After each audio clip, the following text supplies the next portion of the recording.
नमस्कार, मैं राकेश परमार और आप देख रहे हैं महत्वपूर्ण मुद्दा। मित्रों, महत्वपूर्ण मुद्दा का आज सबसे महत्वपूर्ण विषय है कि क्या आप सबने गंभीरता पूर्वक यह चिंतन मनन किया कि अचानक देश भर में हिंदू और हिंदुत्व का विरोध इतनी उग्र क्यों होने लगी।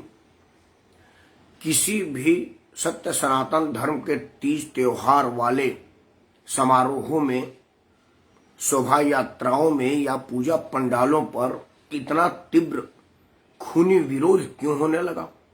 ऐसा तो पहले नहीं था। पहले जरूर हिंदू मुस्लिम दंगे होते थे, लेकिन उनका मुद्दा अलग होता था, कारण अलग होता था। मैं ये दावेदारी तो नहीं कर सकता कि नोआखाली से लेकर के दिल्ली के बदहाली तक किसी तीज त्योहार पर दंगा नहीं हुआ है होगा, क्योंकि मुझे इसकी जानकारी नहीं है, तो अधूरी ज्ञान पर बकवास करना मेरा स्वभाव नहीं है। लेकिन जितना मेरा उम्र में, मैं भी 50 पार कर चुका हूं और चीजों को समझने की, जानने की सलाहियत हासिल कर चुका हूं, तो मैं इन चीज को समझ सकता हूं कि आखिर दंगा किन कारणों में, किन परिस्थितियों में होता है। दंगे का इतिहास है कि कहीं कोई बड़ा राजनेता मरा तो देश भर में बवाल हो गया, कहीं किसी तरह कुछ हुआ तो इस क्षेत्र के हिस्से में कुछ हो गया, लेकिन ऐसा कभी हुआ नहीं था। और आजकल तो हर जगह हो रहा है। इसको खुफिया एजेंसियों की फेलियर कहें, राजनीतिक दलों की साजिश कहें, या समाज में एक वर्ग के अलावा दूसरा वर्ग भी सजग और समझदार हो गया है, इसका परिणाम कहें। आज चर्चा इसी पर होगा। 15-20 मिनट तक आपके पास, आपके साथ रहूंगा। आपसे हाथ जोड़ के प्रार्थना है कि सबसे पहले, अगर आपने इस चैनल को सब्सक्राइब नहीं किया तो सबसे पहले तो इसे सब्सक्राइब करें, इस वीडियो को लाइक करें और अपने सभी समूहों में साझा करें, क्योंकि खबरें यहां पर उन्हीं विषयों पर विस्तार से विचार विमर्श और परामर्श होता है जो खबरें आमतौर पर समाचार चैनलों पर नहीं आती है या नहीं आने दी जाती है। जब से दिल्ली के जहांगीरपुरी में दंगा हुआ है, उस दिन से आप समाचार चैनलों पर दंगाइयों का तस्वीर देख रहे होंगे, दंगाइयों का प्रारूप देख रहे होंगे। आप ये भी देख रहे होंगे कि आज जब फोरेंसिक टीम जांच करने गई तो उस पर भी पथराव हो गया। ये सब तो आ रहा होगा, लेकिन किसी चैनल पर ये क्यों हो रहा है का विश्लेषण नहीं आया, क्योंकि कुछ समाचार चैनलों पर तो मैं खुद होता हूं और कुछ समाचार चैनलों को मैं खुद देखता हूं। मैंने ना तो जिस चैनल पर मैं स्वयं डिबेट में हिस्सा लेता हूं उस पर इस पर चर्चा हुई, और ना ही मैं जिसको दर्शक के रूप में देखा वहां इसको देखा। तो मैंने कहा कि मैं ही जितनी बुद्धि समझ है उस पर चर्चा करूं। अगर आपको लगता है कि मैं कुछ बात सही कह रहा हूं तो अपना आशीर्वाद दीजिएगा, और आपका एक लाइक, एक शेयर और चैनल का सब्सक्रिप्शन ही आपका मेरे लिए आशीर्वाद है और मेरा मेहनताना है। तो कृपया आशीर्वाद बनाए रखें और इस गंभीर विषय पर ध्यान पूर्वक सुने, क्योंकि ये ध्यान से सुनने वाली बात है, सिर्फ कान से सुनने वाली बात नहीं है। मित्रों, 2-3 चीजें इधर ज्यादा हुई हैं। आप कह सकते हैं कि 2014 से हुई है, आप कह सकते हैं कि 2017 से हुई है, आप कह सकते हैं कि राम मंदिर आंदोलन से हुई है। जो कहिए, मैं उससे अलग कह रहा हूं।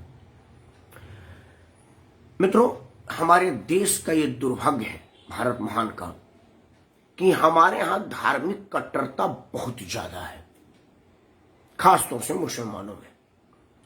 क्योंकि कट्टर इस्लामिक राष्ट्र में जिन चीजों पर पाबंदी है, मनाही है, भारत में उसको धार्मिक एंगल से जोड़ करके धार्मिक स्वतंत्रता के नाम पर करने की छूट मांगी जाती है और छूट ले ली गई है।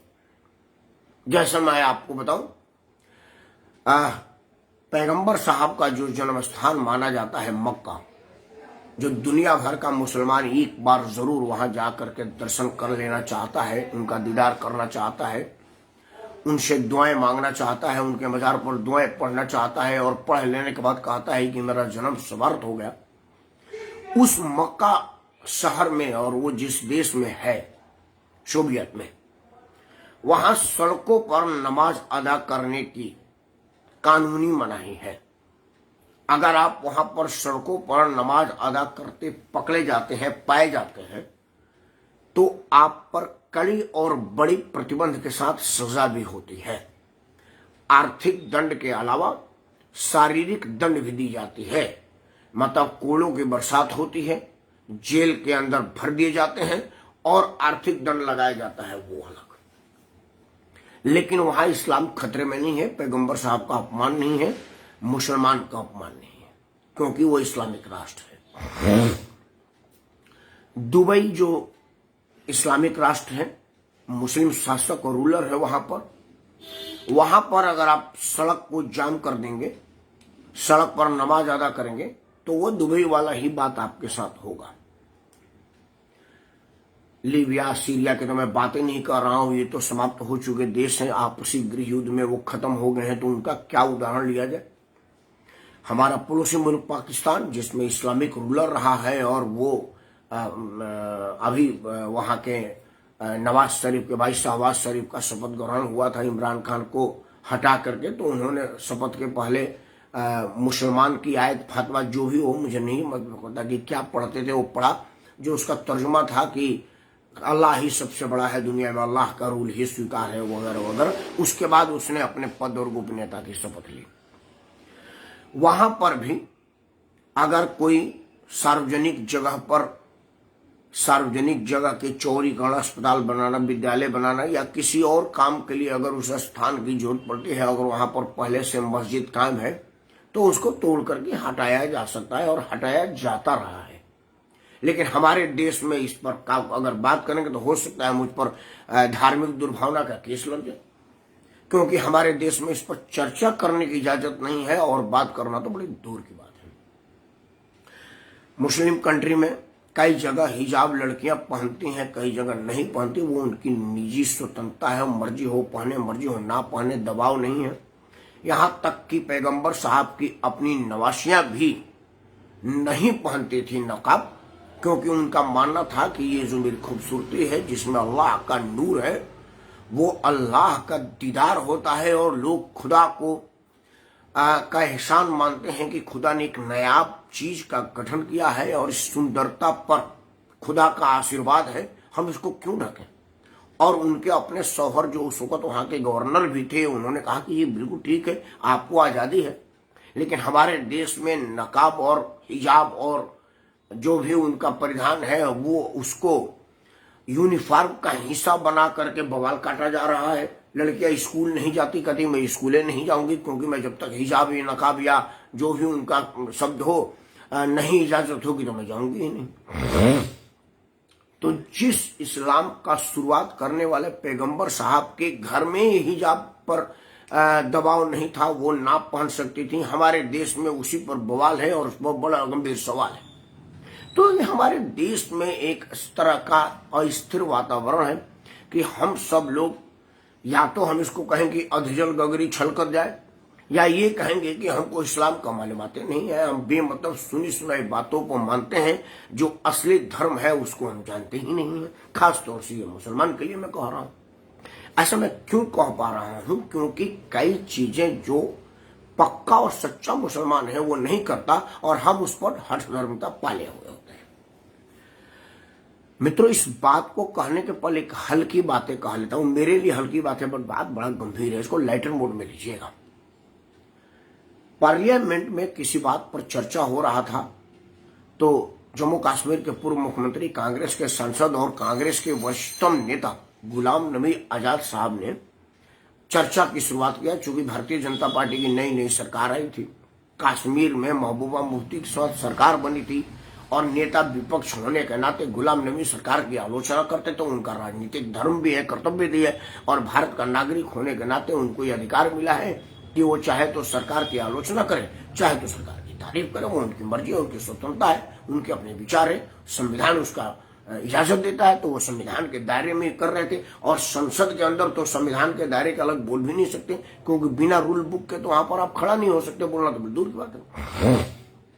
तो गुलाम नबी साहब संसद में ये बयान दे रहे थे। क्या बयान था? उन्होंने कहा कि जनाब स्पीकर, हमारे यहां कहा जाता है कि जो नया नया मुसलमान होता है वो प्याज ज्यादा खाता है।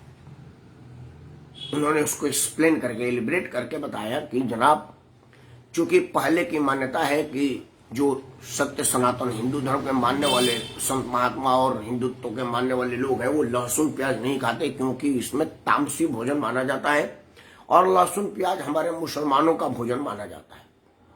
तो जो हिंदू लोग किसी दबाव में, प्रभाव में या किसी भी परिस्थिति में अगर मुस्लिम धर्म स्वीकार करते थे तो वो ज्यादा प्याज खाते थे, ताकि प्याज के बदबू से लोगों को लगे कि ये मुसलमान है और पक्का और सच्चा मुसलमान है, क्योंकि अभी नया नया और ताजा ताजा मुसलमान बने, तो उनको बताना पड़ता था। वही हाल क्या हमारे देश भर के मुसलमानों का है कि वो नया नया मुसलमान बने हैं, इसलिए प्याज ज्यादा खा रहे हैं, मतलब हठ धर्मता ज्यादा दिखा रहे हैं। इस विषय पर मैं इसलिए कहा क्योंकि जिन चीजों पर यहाँ निर्भरता दिखाई जाती थी वो बाहर में नहीं है। अब आते हैं मेरे मूल विषय की, आखिर अब हिंदुत्व का विरोध क्यों होने लगा।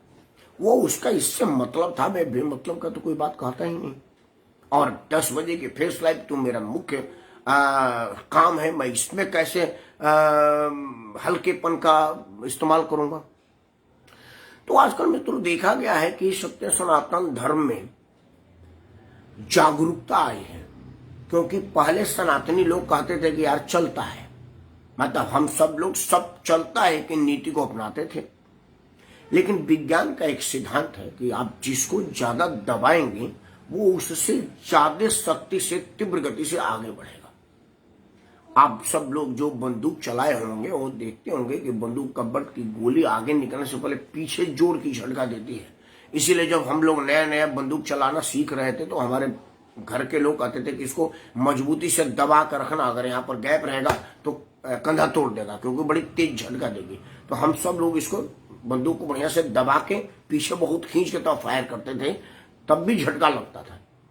जब पिस्टल से गोली चलाते तो कहा जाता है कि हाथ को मजबूत रखना, नहीं तो गोली उधर छूटेगी और नीचे गिर जाओगे तो गोली इधर उधर लग सकती है। वो विज्ञान का सिद्धांत है। जब रॉकेट जाता है तो आगे रॉकेट जाता है, नीचे जमीन को गहरा करके चला जाता है। ये विज्ञान का सिद्धांत है। तो आप जिस चीज को जितना ज्यादा दबाएंगे वो उतना ज्यादा तीव्र प्रतिक्रिया देगा, इस चीज को देखा गया। हाँ मनोज जी को नमस्कार। तो मित्रों, अब तक क्या हुआ कि आजादी से पहले अंग्रेजों ने, उसके पहले मुगलों ने और उसके बाद देश के शासकों ने सनातनियों को हमेशा दबाया, उनको दबा कर रखा, उनके आजादी को दबा कर रखा, उनको दोयम दर्जे का इंसान माना, राजनीतिक रूप से तो अछूत माना। क्योंकि हमारे देश में जब भी कोई कानून आया वो सब मुसलमानों के हितों को ध्यान में रखते हुए आया। क्योंकि जब देश आजाद हुआ तो हमारे अभी अभी जिनका जन्मोत्सव मना है, बाबा साहब भीमराव अम्बेडकर साहब ने हिंदू मैरिज एक्ट नाम से हम लोग हमारे शादियों पर प्रतिबंध लगा दिया कि हम एक शादी से ज्यादा नहीं कर सकते। और मुसलमानों को कहा कि कुरान में जितनी शादी की गई लिखी है लिख करो, तो उन्होंने कहा कि मेरे कुरान में 4 शादी लिखी गई है। लेकिन अम्बेडकर साहब ने हमारे रामायण का रेफरेंस नहीं दिया जिसमें राजा दशरथ की 3 शादी थी, महाभारत का रेफरेंस नहीं दिया था जिसमें भगवान कृष्ण की 108 बीवियां थी। उसी तरह का छूट हमारे ग्रंथों में लिखा है, उसको माना ही नहीं उन्होंने, उनकी किताब को मान लिया। मतलब दोयम दर्जे का सोच शुरू से ही रहा है, हमको दबाया गया है। हम सरकार के पास जाते थे तो सरकार उल्टे हमको दंडित और प्रताड़ित करती थी, क्योंकि सुनने वाला कोई नहीं था। बड़ी मुश्किल के बाद 2014 में निजाम बदला और देश दुनिया में सर्वाधिक लोकप्रिय जननायक नरेंद्र मोदी देश के प्रधानमंत्री के रूप में दिल्ली के राजगद्दी पर पदस्थापित हुए। और पहली बार ये देखने को मिला कि कोई देश का राष्ट्र नायक तिलक लगा करके सार्वजनिक मंचों पर जा सकता है। नहीं तो हम सब लोग जालीदार टोपी के साथ अपने राष्ट्र नायकों को देखने के आदी हो गए थे। और मजे की बात ये थी कि जब इफ्तिखार की पार्टी होती थी तो हम तस्वीरों में देखते थे कि जो असल मुसलमान है वो तो टोपी नहीं लगाए, वो तो बिना टोपी लगाए इफ्तिखारी कर रहा है। लेकिन जो नकली मुसलमान है, मतलब जो हिंदू हैं, जो मुसलमानों के लिए इफ्तिखारी देते हैं, वो सब के सब टोपी और वो छींटेदार तौलिया गमछी अपने शरीर पर डाले हुए हैं। ये एक तस्वीर आई थी, उपराष्ट्रपति जी बैठे थे और बीच एक तरफ मनीष सिसोदिया और दूसरी तरफ अरविंद केजरीवाल बैठा था। दिल्ली की इफ्तिखार की पार्टी थी, तो मनीष और अरविंद जालीदार टोपी और वो छींटेदार गमछा लगाए हुए होते थे और अंसारी साहब ना टोपी लगाए थे ना गमछा लिए थे और दोनों लोग खजूर खा रहे थे। तो नीचे कैप्शन लिखा हुआ था कि जो मुसलमान है उसको टोपी की जरूरत नहीं है, जो मुसलमान बनने की एक्टिंग कर रहा है उसको एक्टिंग के लिए यूनिफॉर्म की जरूरत है। ये होता रहा है। तब जाकर के भारत में सत्य सनातन धर्म का भी सम्मान हुआ और देश का प्रधानमंत्री देश दुनिया में कहीं भी सरकारी या गैर सरकारी दौरे पर गया तो वहां के मंदिरों का दर्शन किया और बकायदा इसको समाचार चैनलों पर चलवाया, अपने सोशल मीडिया अकाउंट पर पोस्ट किया और कहा कि मैं फलाने जगह में गया था और फलाने माता जी का दर्शन किया, फलाने देवता जी का दर्शन किया और उनका आशीर्वाद प्रसाद लिया। और सार्वजनिक ये बात कहा। जब वो नेपाल के दौरे पर गए थे तो नेपाल में जो महादेव का शक्ति स्थल है वहां गए थे, जनकपुर में जो माता रानी सीता जी का जन्मस्थल है वहां गए थे, मतलब कहीं भी बांग्लादेश गए थे तो वहां गए थे। मतलब वो हिंदू धर्म स्थलों पर जाते हैं, देश में भी और विदेश में भी।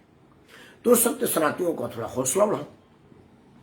तो उन्होंने पता किया कि भाई कौन कौन चीज है जो मुसलमान का मान्यता नहीं है लेकिन लोग जबरदस्ती करते हैं। जैसा कि मैंने अपने शुरू में कहा था कि हमारे देश में बहुत ऐसी चीजों पर हठधर्मा की जाती है जिसको दुनिया के इस्लामिक राष्ट्रों में कहीं कोई स्थान नहीं है। जैसे पाकिस्तान में, दुबई में और जगह, सोवियत संघ में, दुबई में और सोवियत नहीं, मैं नाम भूल गया अचानक, सऊदी अरबिया में, सऊदी अरबिया में मस्जिदों पर माइक पर प्रतिबंध लग गया है और जहां माइक है वहां पर उसकी वॉल्यूम पर नियंत्रण किया गया है कि आप कितना डिसिबल तक के साउंड रख सकते हैं। वहां पर इस बात की इजाजत है कि अगर आप इससे ज्यादा ऊंचा ध्वनि बजाएंगे तो आप पर केस हो जाएगा। लेकिन भारत में तो अगर आपके घर के बगल में मस्जिद है तो आपका सोना मुश्किल है। सोनू निगम ने तो बकायदा इस पर मुहिम भी चलाए थे लेकिन लोग उसको हाथी टिटोली में निकाल दिए थे। तब जाकर के लोगों को लगा कि भाई देखो कि जो कुरान में कहीं माइक का स्थान है क्या, कैसे होता, क्योंकि जिस वक्त पवित्र कुरान की रचना की गई थी उस वक्त तो ध्वनि विस्तारक यंत्र का मतलब माइक्रोफोन, लाउड स्पीकर का निर्माण ही नहीं हुआ था। तो कैसे पैगंबर साहब उसमें लिखते? वो तो आगे जाकर के हुआ और लोगों ने उसको अलग से ऐड किया। तो कुरान के मूल में तो होता नहीं। तो सत्य सनातन धर्म के मानने वालों ने कहा कि भाई हमारे यहाँ है तो आप मस्जिद पर लाउड स्पीकर लगाए लेकिन उसका वॉल्यूम कम कर दिए।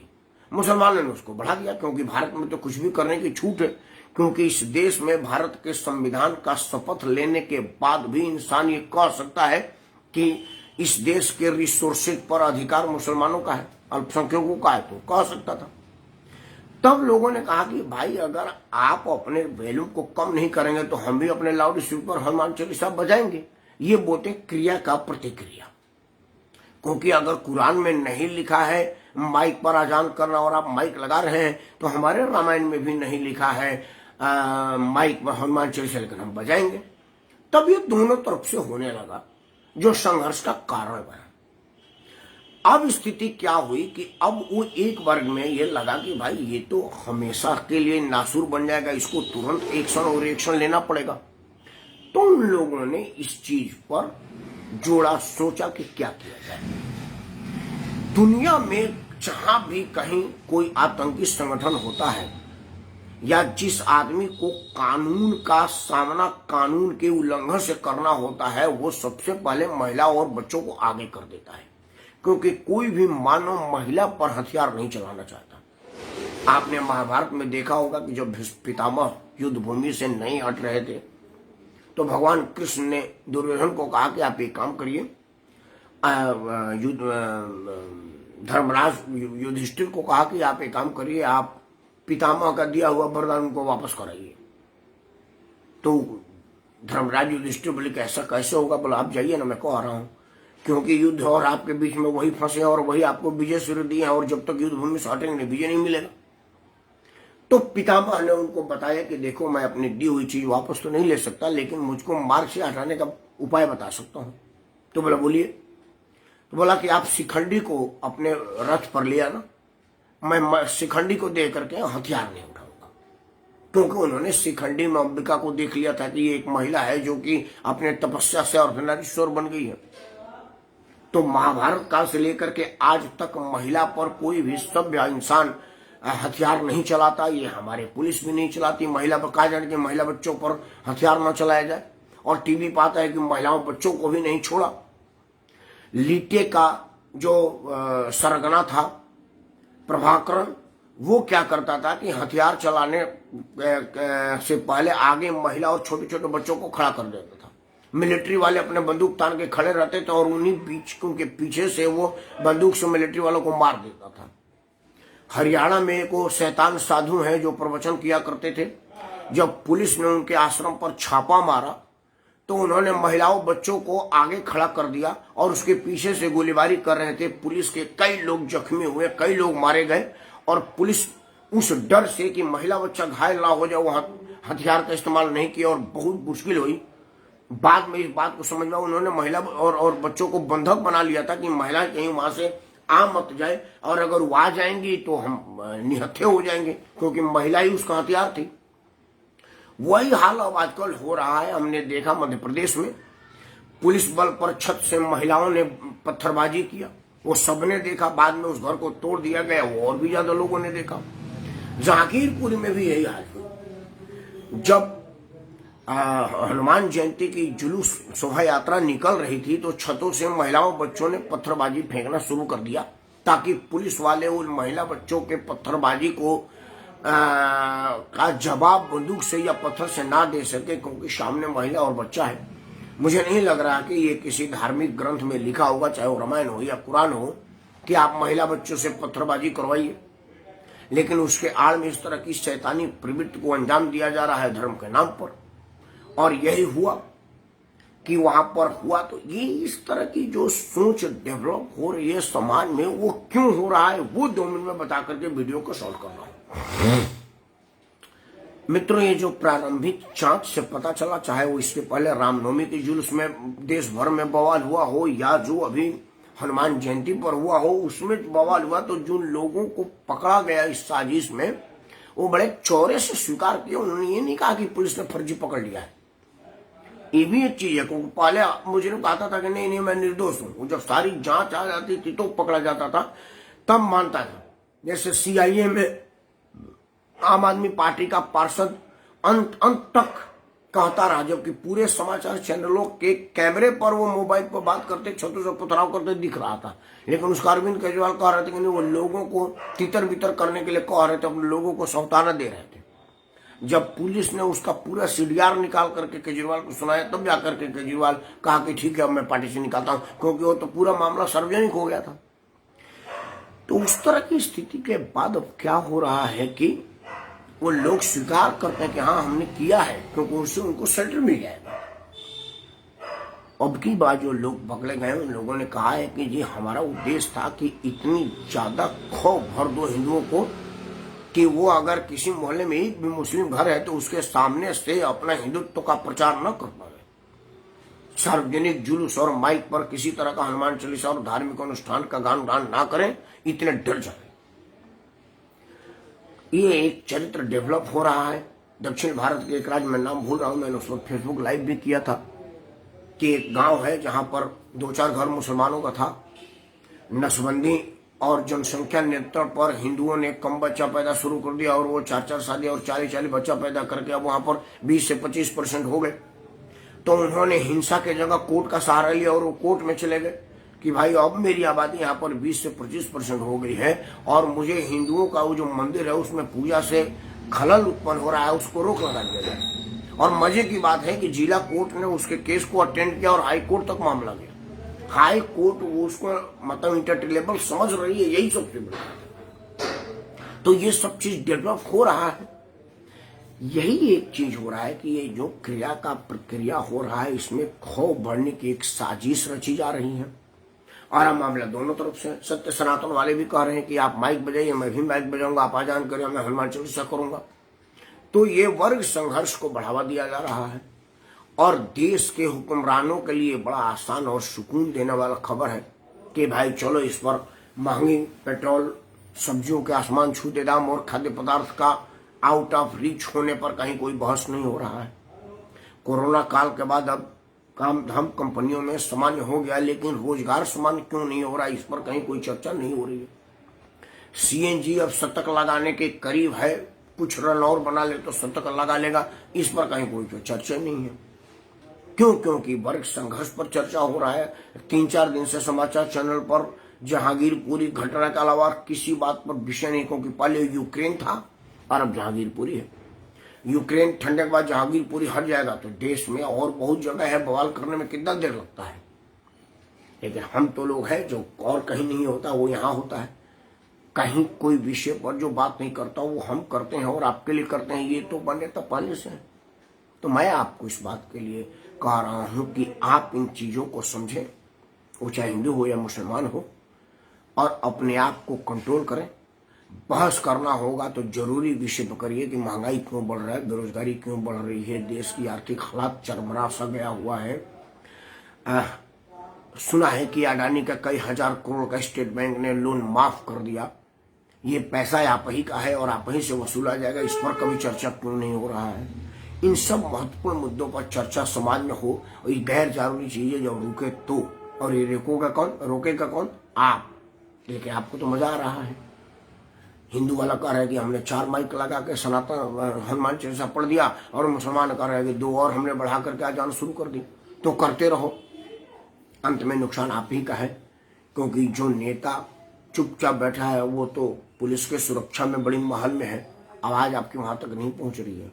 और हम जहां आवाज पहुंच रहे हैं वो डिस्टर्ब हो रहे हैं। हम आपको कर रहे हैं, आप हमको कर रहे हैं। विचार करिएगा जरूर कि क्या मैं सही कह रहा हूं, और गंभीरतापूर्वक तलाशिएगा कारणों का कि आजकल क्यों हर हिंदू धर्म के शोभा यात्रा पर या पूजा पंडालों पर पथराव, आगजनी और मारपीट क्यों हो रही है। तो शायद आप समझ जाएंगे कि मैं क्या कहना चाहता हूँ। अमन चैन बना रहे। हम वसुधैव कुटुंबकम के मानने वाले लोग हैं, तो स्व के कुटुंब में विरोध की कल्पना कैसे कर सकते हैं। इसलिए हर आदमी में भाईचारा हो। इन्हीं मनोकामना संयोग से मैं राकेश परमार आप सबको सादर प्रणाम करता हूँ। जय हिंद, वंदे मातरम।